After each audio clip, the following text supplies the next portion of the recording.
ازيكم عاملين ايه؟ يا رب تكونوا بخير. النهارده هنعمل مع بعض وصفة التكبوكي سهلة وبسيطة وبطريقة سهلة. كل اللي هنحتاجه النهارده هنحتاج مع بعض دقيق رز، مية وملح. تعالوا نشوف هنعملها ازاي. الاول هنحضر مع بعض التكبوكي. هنحط الاول 3 معالق دقيق رز، وبعدين نعجنهم بشوية مية. يلا نشوف.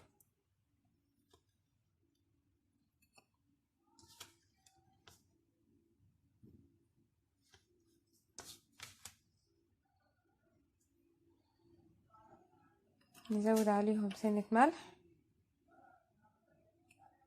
ونخلطهم مع بعض، بعدين نعجنهم بقى بشوية مية. حطينا حبة مية صغيرين وقلبناهم مع بعض. طبعا دقيق الرز مختلف عن الدقيق بتاعنا، هو سميك شوية.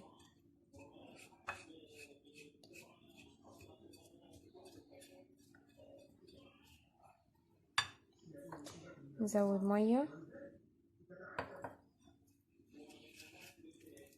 حتى يبقى عامل زي المعجون كده.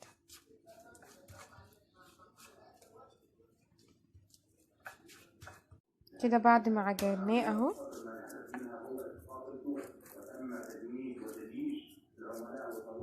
تلاقيه بدأ يلم اهو مع بعض.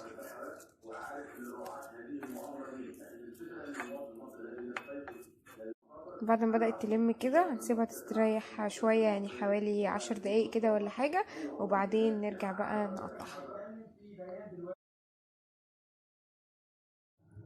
نلاقيها بدأت اهي تمسك مع نفسها، وسهل ان احنا نشكلها. يلا نشوف هنشكلها ازاي.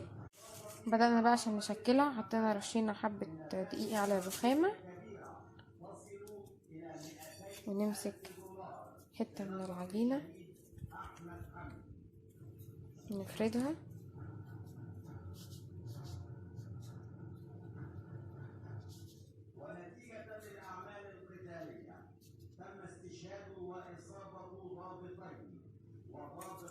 نبدأ نقطعها.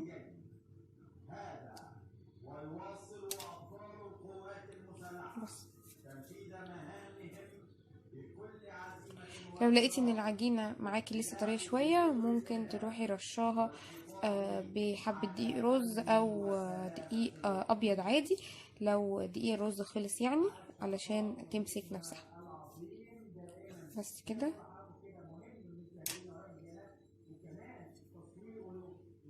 لما حاجة بنعمل الخطوة دي عشان مثلا تعمليهم كلهم مقاس واحد، وهكذا لحد ما تخلصي بقية الكمية. دلوقتي بدأنا حطينا فوطة في مصفى على وحلة موجودة على النار مليانة لحد ربعها مية بتغلي، وهنسويها على البخار لمدة من تلت ساعة لنص ساعة اهو. حطيناها على النار وبنيجي نشوفها بعد تلت ساعة، نشوفها استوت ولا لا. نبدأ بقى نحضر مع بعض الصوص بطريقة سهلة وبسيطة، ونعمله. انا عن نفسي مش هعمله حراق قوي علشان مش بحب الحاجة الحراقة، بس زي ما تحب. هنبدأ اول حاجة في الصوص نحط معلقتين صلصة كبار، معلقة كاتشب، رشة ملح، بعدين هنحط معلقة شطة، ممكن تزودي بقى لو انت عايزة.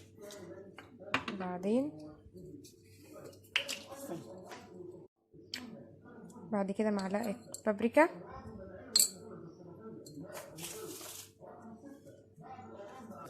نحط مية مغلية، نقلبهم بقى كلهم مع بعض كده.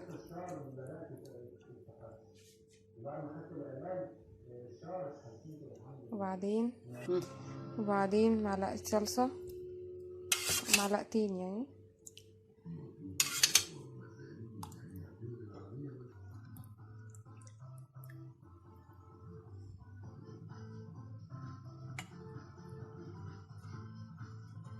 نقلبهم مع بعض.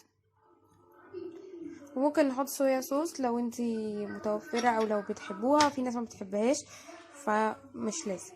تمام. بعدين نحطها على النار تاخد غلوتين. حاطينها على النار بقى لحد ما تبدأ يعني تغلي شوية، وبعدين نروح منزلين فيها التكبوكي او التوك بقى اللي هو الرز. بس بدأت اهي تغلي. ليه حطينا صلصة مسبكة بقى؟ عشان تبقى اقرب لطعم الطماطم، تمام، لان الصلصة برضو المسبكة بيبقى لها طعم مميز شوية عن الصلصة اللي هي العلب. تمام، بدأت تغلي، هنبدأ نسقط فيها بقى التكبوكي. بس نحطه كده فيها لحد ما يبدأ يغلي وسمكه يزيد ونغرفه. بدأ بقى يغلي اهو، يبدأ برضو التكبوكي يكمل سوا ان هو يشرب الصوص اللي احنا عاملينه. فهنسيبه على النار لحد ما الصلصة تتقل ويبقى صوص سميك شوية.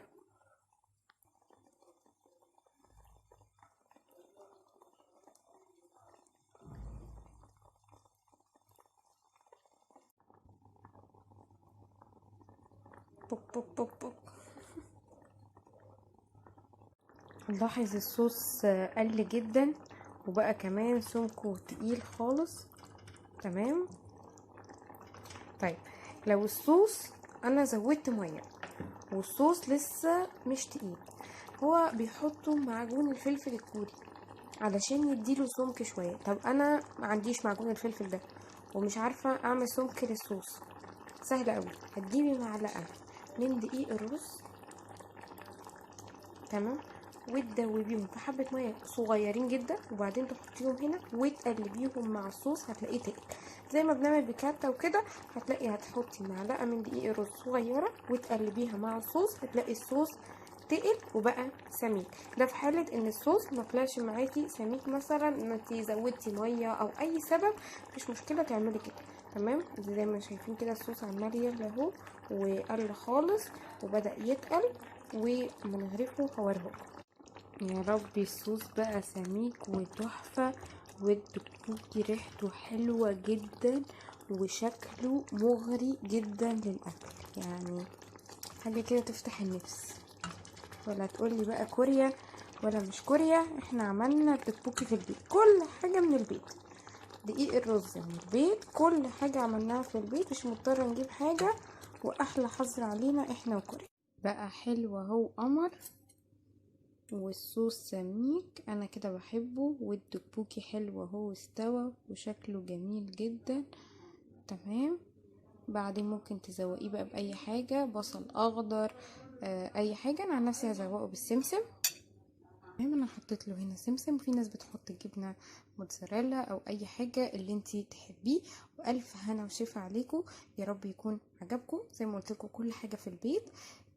يا رب تكونوا استفدتوا، جربوه قولوا لي عملتوا ايه. ما تنسوش لايك وسبسكرايب، وتابعونا على طول دايما على اليوتيوب وعلى الفيسبوك. يلا باي باي.